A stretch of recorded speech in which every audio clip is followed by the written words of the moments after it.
Assalamualaikum warahmatullahi taala wabarakatuh.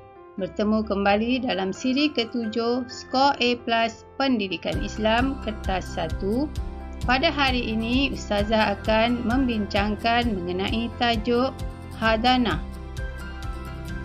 Jom bersama-sama mengulang kaji sehingga kita memahami sepenuhnya apakah yang dimaksudkan dengan hadanah.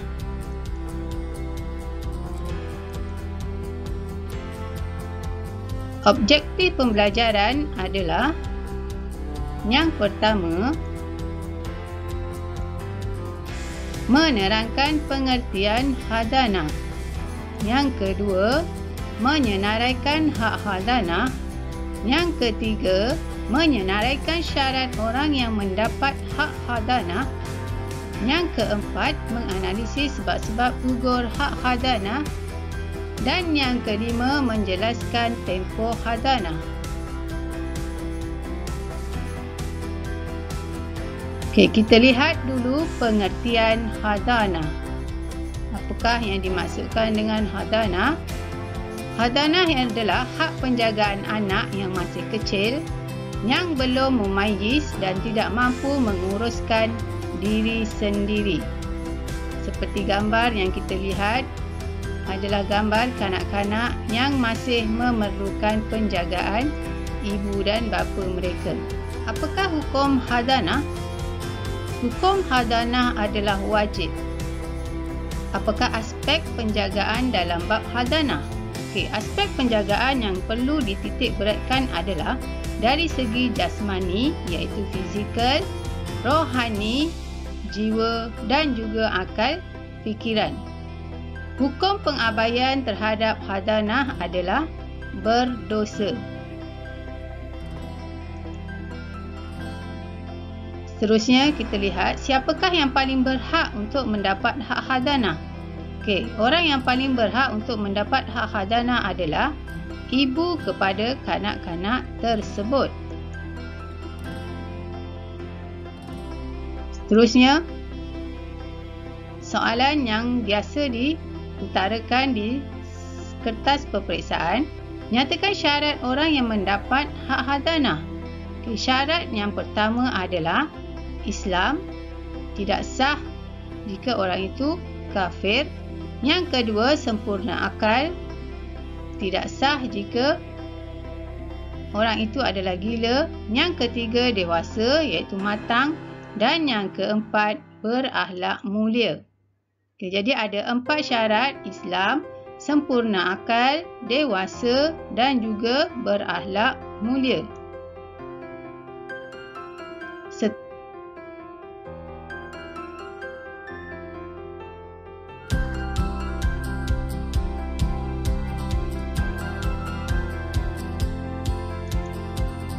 Susunan hak hadanah untuk penjagaan kanak-kanak selepas ibu adalah: yang pertama, nenek sebelah ibu.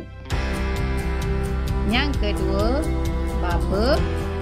Yang ketiga, nenek sebelah bapa. Yang keempat, datuk. Yang kelima, saudara perempuan seibu sebapa, maksudnya adik-beradik perempuan. Yang keenam, saudara perempuan seibu. Yang ketujuh, saudara perempuan sebapa. Yang ke-8, anak perempuan kepada saudara perempuan seibu sebapa. Yang ke-9, anak perempuan kepada saudara perempuan seibu. Yang ke-10, anak perempuan kepada saudara perempuan sebapa. Yang ke-11, emak saudara sebelah ibu. Yang ke-12, emak saudara sebelah bapa. Dan yang ke-13, waris lelaki yang boleh menerima asabah. Maksud di sini kita lihat keutamaan adalah diberikan kepada sebelah ibu.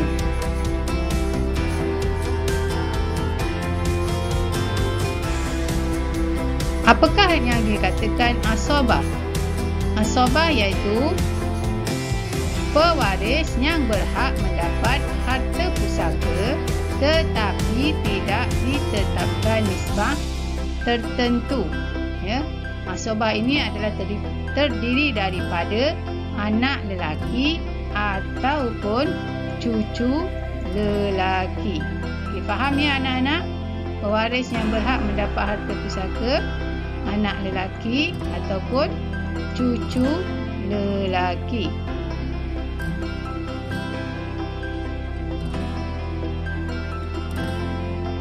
Seterusnya, soalan yang biasa diutarakan dalam SPM.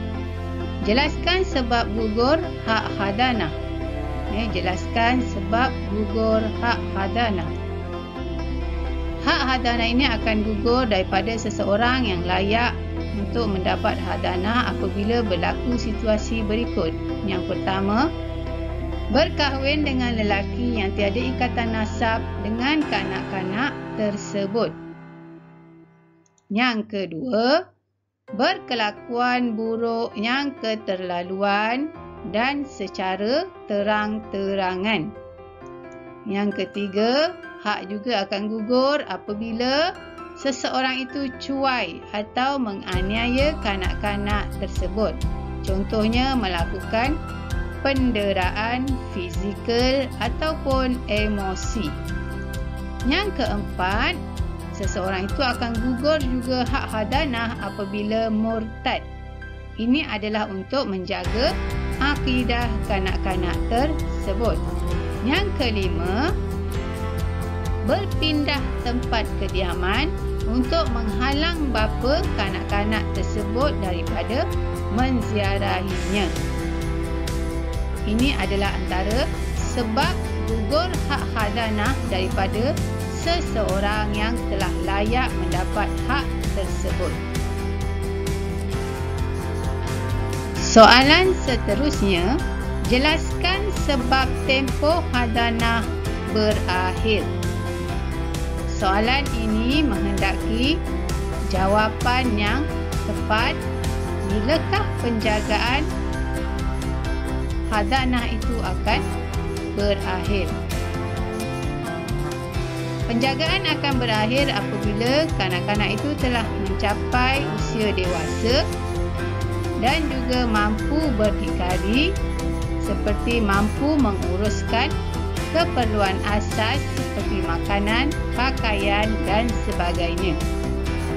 Jika kanak-kanak itu telah memayis, dia berhak untuk memilih tinggal bersama ibunya atau bapanya. Diharap anak-anak semua telah faham mengenai tajuk hadanah.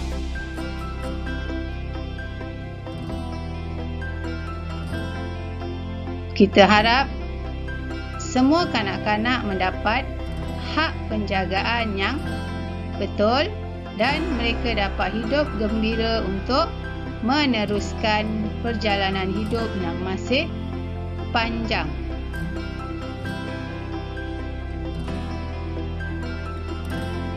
Sekian, terima kasih.